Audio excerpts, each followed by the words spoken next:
નમસ્કાર વિદ્યાર્થી મિત્રો, આપણે અગાઉના તાસની અંદર બહુહેતુક યોજનાઓ અને ભારતની અંદર આ કઈ કઈ યોજનાઓ છે, કઈ નદી પર કયા રાજ્યોને એનો પાણીનો લાભ મળે છે એ મુદ્દાની ચર્ચા કરી ગયા.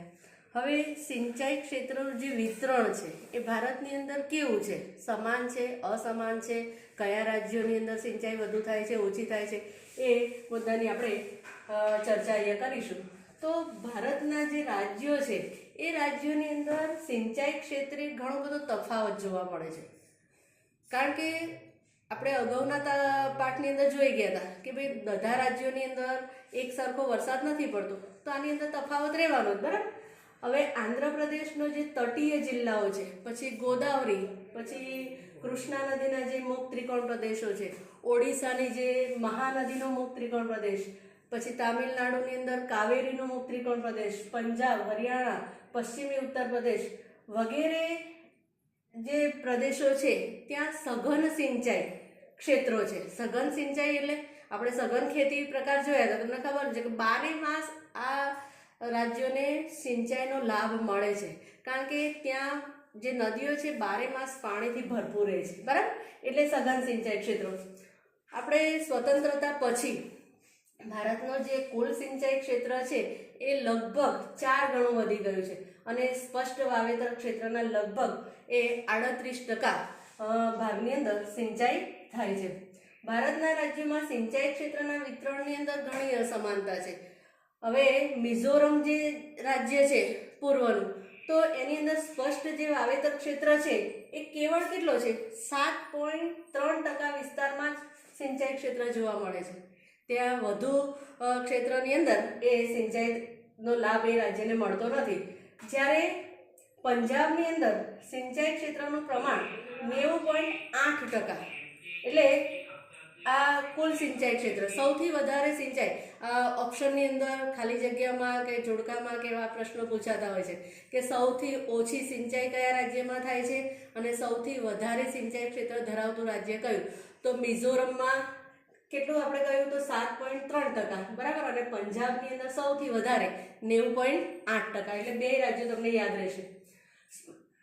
આ જે સ્પષ્ટ વાવેતર ક્ષેત્રના સંદર્ભમાં ઘણું જ અસમાન કહેવાય. ક્યાં 7.3% અને ક્યાં 90.8%, કેટલી બધી અસમાનતા તમને જોવા મળે છે. પંજાબ, હરિયાણા, ઉત્તર પ્રદેશ, બિહાર, જમ્મુ કાશ્મીર, તમિલનાડુ, મણિપુરમાં વાવેતરના કુલ વિસ્તારના 40%થી વધુ વિસ્તાર એ સિંચાઈ હેઠળ એ આવરી લેવામાં આવેલો છે. હવે આપણે જળ સંકટની વાત કરીએ કે વસ્તી વધારે છે એટલે પાણીનો પ્રશ્ન તો રહેવાનો. તો જળ એ આપણે બનાવી નથી શકતા. માણસે બધે છેક ચંદ્ર સુધી પહોંચી ગયો છે, પણ પાણી હજી સુધી કુદરતે આપ્યું છે એ જ વાપરવાનું છે, બરાબર. તો એને બચાવીને, જળ એ કુદરત થકી મળેલી અનમોલ ભેટ છે. હવે વસ્તી વધે છે એટલે વધતી જતી જે વસ્તી છે એના માટે અનાજની માંગ પણ વધવાની, એમાં રોકડિયા પાકો ઉગાડવા, પછી વધતું જતું જે શહેરીકરણ છે તો એને લીધે લોકોનું જીવન ધોરણ જે બદલાઈ રહ્યું છે, આ બધાને કારણે સતત એ આપણે પાણીની અછત એ નિરંતર એ વધતી જોવા મળે છે. અને પાણીની જે પુરવઠાની પરિસ્થિતિ અને સ્થાનિક વિતરણની અસમાનતા જોવા મળે છે. માનવ હિતો, આજીવિકા, આર્થિક વિકાસ માટે આ બધી જે બાબત છે, પાણીની જે અછત, એક પડકારરૂપ સમસ્યા કહી શકાય. હાલમાં પણ પશ્ચિમ રાજસ્થાનના જે શુષ્ક ક્ષેત્રો છે, સૂકા પ્રદેશો છે, તથા દ્વીપકલ્પીય ઉચ્ચ પ્રદેશના આંતરિક ભાગોમાં એ જળ સંકટની ગંભીર એ સમસ્યા છે. સેંકડો ગામો અને કેટલાક નગરોમાં પણ પાણીની ગુણવત્તા ઘટી રહી છે. ઘણા બધા એવા શહેરો છે કે જ્યાં પાણી તો મળે છે પણ એ પાણી ગુણવત્તાસભર નથી, પીવાલાયક નથી. વળી એવું પાણી જો એ લોકો ઉપયોગમાં લે છે તો જળજન્ય અનેક રોગો પણ ત્યાં ફેલાય છે. તો આ બધા પ્રશ્નો એ ઊભા થાય છે. પેયજળની પ્રાપ્યતા અને શુદ્ધતા એ જીવનની મૂળભૂત જરૂરિયાત છે. પીવાનું જે પાણી છે એ પાણી તો મળવું જ જોઈએ અને શુદ્ધ જ મળવું જોઈએ. ગમે તેવું ગંદુ પાણીનો ઉપયોગ કરીશું તો આપણા સ્વાસ્થ્ય ઉપર એની વિપરીત અસર પડશે. એટલે જે પીવાનું પાણી છે શુદ્ધ અને આપણી જરૂરિયાત મુજબનું મળવું જોઈએ. પીવાના પાણીની સગવડો વધારવા માટે કરેલા પ્રયત્નો છતાં પાણીની માંગ અને પુરવઠા વચ્ચે ઘણું અંતર છે. આપણે ઘણા બધા પ્રયત્નો કરીએ છીએ સરકાર પણ પ્રયત્નો કરે છે, છતાં એની જે માંગ છે અને પુરવઠો બે વચ્ચે ખૂબ જ એ ડિસ્ટન્સ જોવા મળે છે. આજે પણ ભારતના 8% શહેરો છે તો એની અંદર આ પેયજળની તીવ્ર અછત છે અને દેશના લગભગ 50% ગામડા એવા છે કે આજે પણ ત્યાં સ્વચ્છ પીવાનું પાણી એ ઉપલબ્ધ થતું નથી. તો આ આપણે જળ સંકટની વાત કરી. હવે ભારતની અંદર એ સિંચાઈની જે સગવડ છે એમાં વધારો થયો. આપણે જોયું કે ભાઈ આઝાદી પછી સિંચાઈની અંદર વધારો થયો છે, એટલે લગભગ જે 2/3 જે કૃષિ ક્ષેત્રો છે હજી પણ વરસાદ ઉપર આધાર રાખે છે. આપણે જોયું કે ભાઈ સિંચાઈમાં અસમાનતા છે, બધા રાજ્યોની અંદર સરખી સિંચાઈનો લાભ મળતો નથી. એટલે એવા રાજ્યો જ્યાં વર્તમાન સમયની અંદર કૂવા અને ટ્યુબવેલ દ્વારા વધારે ને વધારે પાણી એ બહાર કાઢવામાં આવે છે. ક્યાંથી? ભૂમિગત જળ જે છે એમાંથી. અને એ રીતે જે જળનું સ્તર છે, ભૂમિગત જળનું સ્તર છે એ નીચું જતું જાય છે દિવસે દિવસે. અને આ રીતે ભૂમિગત જળ સંસાધનની અંદર પણ ઘટાડો થયેલો જોવા મળે છે. કેટલાક રાજ્યોમાં ભૂમિગત જળનો વધારે જથ્થામાં કાઢવાથી દેશની અંદર ઘણા બધા પ્રશ્નો ઉપસ્થિત થાય છે. તમે જમીનની અંદરથી બધું પાણી ખેંચી લો તો શું થાય? અંદર તો ગરમી છે એટલે બીજા ઘણા બધા પ્રશ્નો, ધરતીકંપ છે ને આવા બધા પ્રશ્નો પણ અંદર આંતરિક એવી હિલચાલો થતી હોય એના કારણે ઉદ્ભવતા હોય છે. વળી પાણીની ઘટતી ગુણવત્તા અને વધતી જતી અછત જેવી ગંભીર સમસ્યાઓનો સામનો પણ આપણે કરવો પડે છે. કૃષિ ઉપરાંત ઉદ્યોગોમાં પાણીનો અનિયંત્રિત ઉપયોગ થાય છે. પછી ઘરેલું અને ઔદ્યોગિક એકમોમાં મલિન જળ પ્રદૂષણનો એ મુખ્ય સ્ત્રોત છે.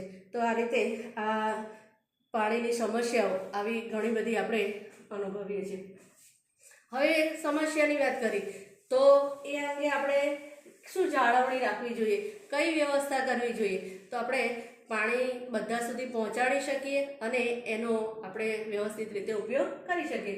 તો આપણે પહેલાં જોઈએ કે ભાઈ પાણી કેવું આપણને મળે છે, મર્યાદિત છે. એનો જથ્થો કેવો છે? મર્યાદિત. વિતરણ એનું અસમાન છે. એના સાથે સાથે જે પ્રદૂષિત પાણી છે એની સમસ્યા તો છે જ.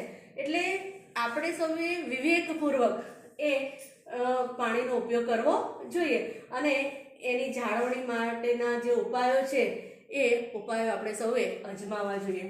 જળ એવું સંસાધન છે કે જેનો સંબંધ સમગ્ર જીવસૃષ્ટિ સાથે જોડાયેલો છે. બરાબર? જળ સંસાધનોની જાળવણીનો ઉપયોગ અલગ અલગ કક્ષાએ કરવાની જરૂર છે. જળ સંસાધનની જાળવણી એ જ જળ સંરક્ષણ છે. એનો વિવેકપૂર્વકનો ઉપયોગ એ જળ સંસાધન જળ સંરક્ષણ. જળ સંરક્ષણના કેટલાક સામાન્ય આ મુજબ જે ઉપાયો છે આ પ્રમાણે છે. જળ સંચય માટે વધુમાં વધુ જળાશયોનું નિર્માણ કરવું. કયા કયા ઉપાયો છે? તો કેવી રીતે પાણીનું સંચયન થઈ શકે? જળાશયો વધારે બનાવીશું. પછી એક નદી બેસિન સાથે બીજી નદી બેસિનનું જોડાણ. કોઈ એક નદીમાંથી પાણી સમુદ્રમાં વધુ વહી જતું હોય તો બીજી નાની નદીમાં એને ત્યાં વળે એવું કરી દો તો એ નદી પણ ભરાશે. તો એ ઉપાય છે. પછી ભૂમિગત જળસ્તર જે સપાટી છે એને ઉપર લાવવાનો પ્રયત્ન પણ થઈ શકે છે. તો આ રીતે જળ એક રાષ્ટ્રીય સંપદા છે, રાષ્ટ્રની સંપત્તિ છે. ક્યાંય પણ એનો બગાડ થાય એવું આપણે કરવું જોઈએ નહીં. ત્યાર પછીનો જે મુદ્દો છે તો જળ પ્લાવિત ક્ષેત્ર વિકાસ એટલે શું? બરાબર? આ મુદ્દાની ચર્ચા સાથે આપણે આ લેસનને અહીંયા પૂર્ણ કરીશું. તો જળ પ્લાવિત ક્ષેત્ર વિકાસ એટલે શું?